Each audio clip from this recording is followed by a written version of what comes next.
한 보도에 따르면 지난 2023년 당시 김승희 대통령실 의전비서관, 김건희 씨와 측근이라고 분류되는데요. 이 의전비서관의 자녀가 학폭 논란에 휩싸였습니다. 이때 김건희 씨가 직접 당시 교육부 차관에게 전화를 걸었다라는 내용이 새롭게 드러났습니다. 물론 통화 내용은 구체적으로 알려지지 않았지만 통화 내역은 나온 상황이고요. 그리고 이 통화가 있고 나서 김 비서관 자녀는 출석 정지 10일이라는 혐의에 비해서는 비교적 가벼운 처분에 그쳤습니다. 성추윤 의원님, 예. 민간인인 대통령 부인이 교육부 차관과 직접 통화를 했다. 어떻게 보십니까?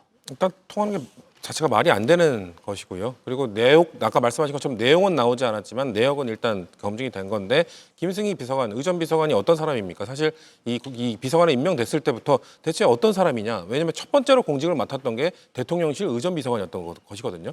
그렇기 때문에 그 김건희 여사와 2009년에 대학원 동기로 알려져 있었고 결국 그렇기 때문에 김건희 라인 아니냐라는 의혹이 있었고요. 아까 말씀하신 것처럼 지금 출석 정지 10일 아주 솜방망이 처벌을 받았거든요. 초등학교 3학년생이 초등학교 2학년생을 리코더, 주먹, 그리고 뭐 우산까지 동원해서 때려서 전치 9주가 나왔던 아주 심각한 폭력 행위였습니다. 그럼에도 불구하고 강제 전학을 보내기 위한 뭔가 이 학폭위에서 1점이 모자라서 16점이 나오면 이제 강제 전학이 되는 건데 1점이 모자라서 강제 전학 처분되지 않고 학급 교체만 됐거든요. 그러면 초등학교 3학년이 초등학교 2학년을 폭행했습니다. 학급 교체되는 게 무슨 의미가 있습니까? 같은 학교, 같은 공간에서 결국 그 사람과 자신에게 전치 9주의 상해를 입힌 사람과 그 남은 4년을 같이 학교를 계속 다녀야 됨에도 불구하고 이런 솜방망이 처벌을 내릴 수 있었던 것, 온 국민은 다 의심을 하고 있는 건 아니겠습니까? 그런데 그 상황에서 지금 김건희 씨가 지금 교육부 차관과 통화를 했다. 8분 48초나 그냥 의례적인 뭐 인사 통화가 아니라 분명 목적성을 갖고 있는 통화로 알려질 수밖에 없는 것이고 예. 그렇다면은 저는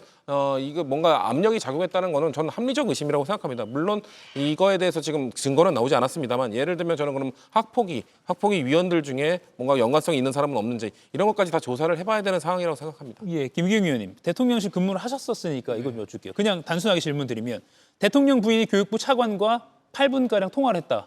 이건 조금 갸우뚱할 만한 일 아닙니까? 예를 들어서 통화를 할 수 있는 이유가 예. 이런 상황이면 가능합니다.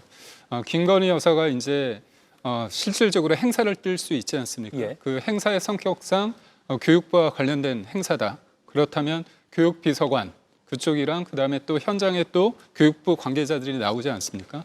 그렇다면 실무자가 아니라 차관까지 직접 전화를 할 거라면 급하게 뭔가 알아볼 상황이 있는지 예. 내 행사 때 어떤 메시지를 해야 되는지 그리고 내가 어떤 사람한테 얘기를 하고 의전을 잘 해야 되는지 그런 것들은 할 수 있겠죠. 근데 그 밖의 상황에서 만약에 이렇게 긴 8분 동안의 전화 통화가 이루어졌다면 그 통화의 어떤 이유와 내용에 대해서 그리고 그 시점이 김승희 비서관 관련해서 문제가 불거진 이후에 예. 그리고 그 이후에 어떤 처벌이 약해졌다는 어떤 논란이 있다고 한다면 부적절한 전화일 가능성이 없지 않은가 그런 생각을 해봅니다. 예, 또 하나 우연이라고 하기엔 좀 고개가 갸우뚱해질 수밖에 없는 상황이 이 학폭 심의위 약 2달 뒤에 김건희 씨의 전화를 받았던 그 교육부 차관이 대통령실 사회수석으로 영전을 했습니다. 김유영 의원님. 물론 당사자는 부인하고 있는데 이거 보은성 인사라는 의혹이 나오고 있거든요. 의심할 정황은 있습니다만 예. 아직까지 단정하기는 좀 어렵다 이렇게 좀 보고 있습니다. 예. 왜 그러냐면 일단 수석에서 차관에서 수석으로 갔는 게 뭐 큰 영전이라고 보기는 어렵습니다. 수석과 차관이 사실상 동급이기도 하고 그렇게 크게 영전하기는 어렵지만 근데 왜 의심할 정황이 있냐? 그리고 또 이 의혹 같은 경우는 좀 금방 밝혀질 거라고 생각을 합니다. 왜냐하면 사건의 관계자들이 너무 많습니다. 아까 여러 번 언급했지만 학폭심의위원도 있고요. 학교폭력 피해자도 있고 학교 측 관계자도 있습니다. 이런 분들을 조금만 더 조사하고 당시 상황에 대해서 뭐 결과에 대해서 조금 더 수사가 이루어진다면 어떤 외압이 있었는지 금방 밝혀지기 때문에 지금 단정적으로 뭘 얘기하는 건 전 적절하지 않은 것 같습니다. 예. 방금 제가 지금 말씀드린 김건희 씨가 교육부 차관과 통화한 시점이 2023년 7월 20일입니다. 2023년 7월 20일인데 2023년 7월 21일에는요.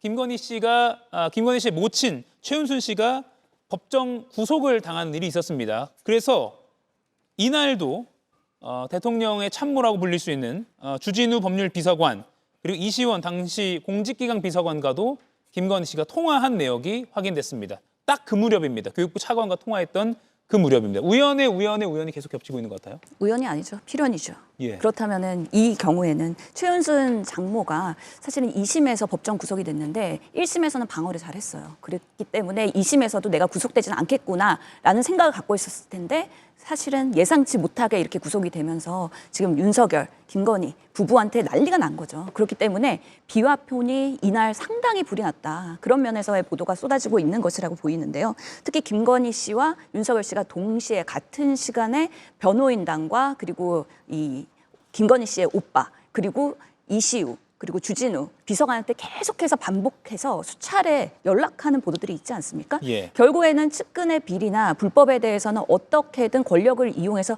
막기 위해 최선을 다하는 모습의 단편이라고 보이고요. 아까 저는 사회수석은 장관급이기 때문에 만약에 교육부 차관에서 수석이 됐다 그거는 영전으로 보이는 겁니다. 이미 대통령실 내에서는요. 김건희 씨한테 잘 보이면은 남을 수 있고 그 자리 보존하고 승진할 수 있다라는 그런 기류들이 명확하게 있었기 때문에 비아폰으로 전화 와서 요청하는 그런 비공식적인 비리 같은 그런 부탁들을 사실은 대통령실의 많은 공무원들이 외면할 수는 없었을 것이다. 그런 면에서 이런 사건 사고들이 지금 쏟아지고 있는 거 아니냐라는 면에서의 지난 3년의 윤 정부가 얼마나 형편없었는지 정말 국민으로서는 원망할 수밖에 없다라고 말씀드립니다. 그러니까 지금 통화 내역 나온 것만 봐도 교육부 차관에게 전화하고 또 다음 날은 뭐 공직기강 비서관, 법률비서관에게 전화하고 참 김건희 씨가 당시에 바빴다라는 거는 팩트로 볼 수 있을 것 같습니다.